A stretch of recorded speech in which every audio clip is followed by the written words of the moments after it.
సాడ్గా ఉన్నప్పుడు నన్ను నిద్ర లేపే మా అమ్మ గుర్తుకొస్తుంది. మా అమ్మలాగే నువ్వు కూడా మహాలక్ష్మిలా ఉన్నావు. కాకపోతే ఒకటే తేడా, మా అమ్మ నన్ను తట్టి నిద్ర లేపేది, నువ్వు నన్ను ముట్టుకోకుండానే నిద్ర లేపుతున్నావు. అవును, ముట్టుకోకుండానే నిద్ర లేపటం ఎక్కడ నేర్చుకున్నావు నువ్వు?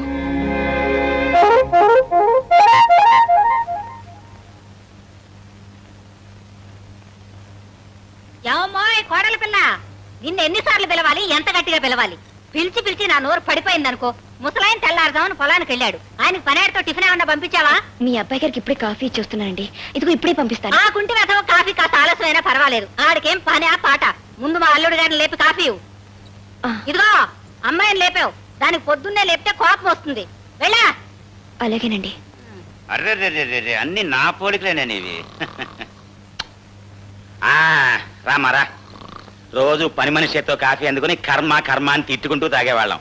ఇప్పటికి నీ చేత్తో తాగే అదృష్టం పట్టింది. ఓహా, మా ఆవిడ చూసావా గౌడికి ఎదురు ఎలా పడుకుని నిద్రపోతుందో? రోజులో ఎక్కువసేపు గురక పెట్టి నిద్రపోవటమే దాని జీవిత ధ్యేయం. ఇదిగో మా పెళ్ళైన మొదటి రోజున పాల గ్లాస్ పట్టుకుని నా గదిలోకి వచ్చింది. గ్లాస్ నా చేతికిచ్చి టపీమని కాలమే పడింది. నేను ఇంకా ఆశీర్వాదం కోసమేమో అనుకున్నాను. చూస్తే గురక పెట్టి నిద్రపోతోంది. సరే, పొద్దున్నే లేపి ఆ తెచ్చిన పాలు దాని చేతే తాగించాను. తాగింది, మళ్ళీ పడుకుంది. నీకో విషయం చెప్పనా? మీ ఆడవాళ్ళకి నెలలు నిండాక నొప్పులు వస్తాయి కదా, దీనికి అసలు నొప్పులే రాలేదు, నిద్దట్లోనే ప్రసవించింది. టోటల్గా నేను నీకు చెప్పదలుచుకుంది ఏంటంటే, ఇక్కడ మనం ఏం చేసుకున్నా కూడా దానికి తెలియదు.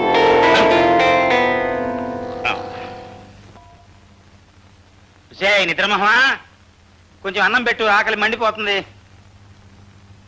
ధర్మపత్ని, ఏంటిది తలుపులేమో బార్లా తెరిచిపెట్టారు, అమ్మవారి గుడిలాగా? మనుషులు చూస్తే ఒక్కరు కనిపించారు, ఎక్కడ తెచ్చారు? ఈ కుంటాడైనా ఇంట్లో పడి ఉండొచ్చు కదా, ఈడు షికార్కి వెళ్ళినట్టున్నాడు పెద్ద. అబ్బో, మా నిద్రమోహం స్నానం కూడా చేస్తుంది.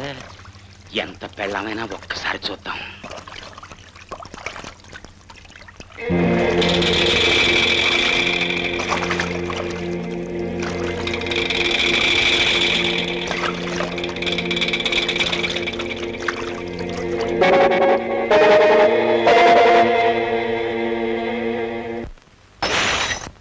సరిగ్గా ఏడాది నుంచి ఎదురు చూస్తున్నాను ఇలాంటి అవకాశం కోసమే. నా ఏకవర్ష ప్రణాళిక ఇవాళకి నెరవేరబోతోంది. ఇదిగా కాసేపు నువ్వు నీ కుంటి మొగుణ్ణి, నేను నా నిద్రమోహం పెళ్ళాన్ని మర్చిపోయి హాయిగా కులాసాగా గడుపుదాం రా.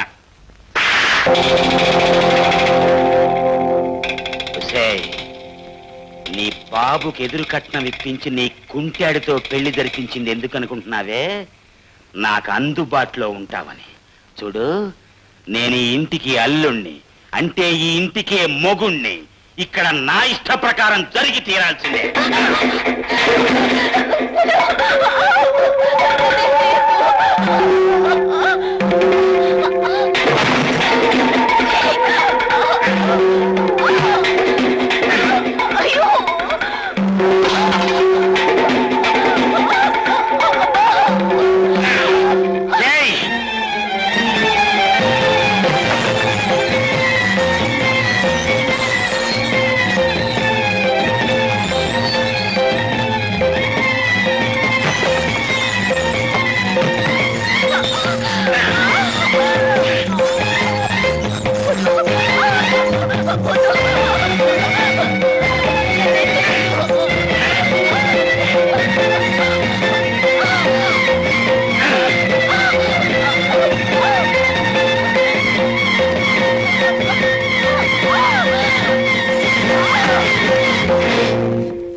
తోబుట్టువు లాంటి ఆడపిల్ల మీద అక్రమం చేస్తావా? పాపానికైనా ఓ పరిధి ఉంటుంది, అన్యాయానికైనా ఓ హద్దు ఉంటుంది. అవి కూడా మర్చిపోయి పశువులాగా. దుర్గా, దుర్గా! అయ్యో, ఆయన వచ్చినట్టున్నారు. ఇప్పుడు నేనేం చేయాలి? చెప్పేది వినిపించుకో. ఇక్కడ జరిగిన విషయం మామగారికి చెప్పావో ఇప్పుడే ఈ క్షణమే నీ కూతురు వదిలిపెట్టేస్తాను. మీ అందరి బతుకులు నాశనం అయిపోతాయి. జాగ్రత్త.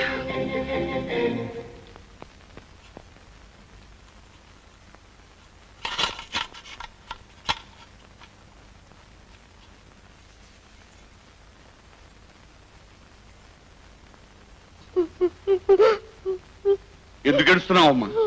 ఏం జరిగింది?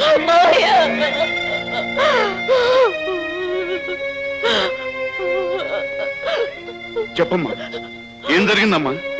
ఎందుకు ఏడుస్తున్నావు? మావయ్య, అతను నన్ను నారు నీవే బగలాడి ఏదో ప్లేట్ మార్చాలని చూస్తున్నా. మామయ్య, ఏడుపు ముఖంతో చెప్పే డ్రామా డైలాగుని నమ్మకండి.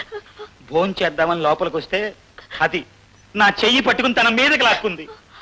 అబద్ధం, అంత అబద్ధం మావయ్య. అతను చెప్పే మాటలు నమ్మకండి. మావయ్య, నేను దేవుడి మీద ప్రమాణం చేసి చెప్తున్నాను. కావాలంటే గుళ్ళో దీపం కూడా అర్పుతాను. అవిటి వాడికి ఇచ్చి నన్ను కట్టబెట్టి నాకు ఏ సుఖం లేకుండా చేశారు. నువ్వైనా నన్ను సుఖపెట్టు అంటూ జలగలా పట్టుకుంది మావ నన్ను.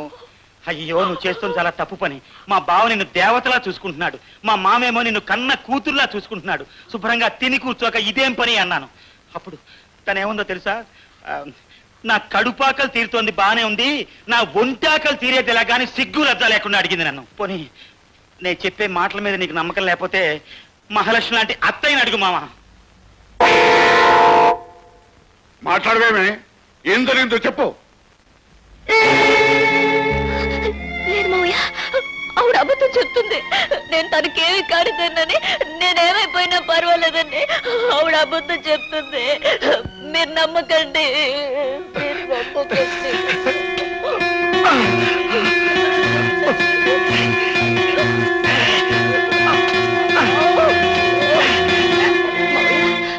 పేగు తెచ్చుకుని రక్తం పంచుకు పుట్టిన కూతురు కాపురు నిలబెట్టుకోవాలని అత్తయ్య అబద్ధం చెప్తుంది. నేను అలాంటి దాన్ని కాదు. నన్ను నమ్మండి మావయ్య, నన్ను నమ్మండి.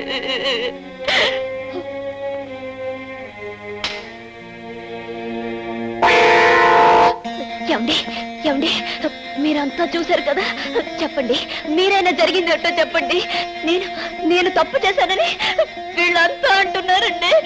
మీరే నా మీద మచ్చపడకుండా కాపాడాలి. చెప్పండి, మాట్లాడండి.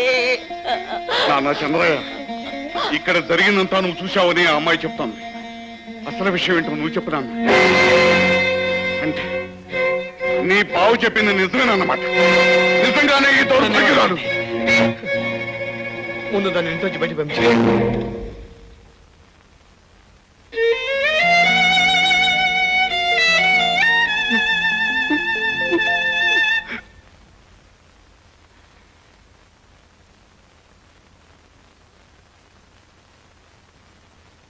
నీచురాల, పవిత్ర అని నీ పేరు విని ఎంతో పవిత్రురాలు అని మోసపోయి లేనింటి పిల్లవైన నిన్ను నా కన్న తండ్రి లాంటి కొడుకిచ్చి పెళ్లి చేసి నా తల్లిలాగా చూసుకున్నాను.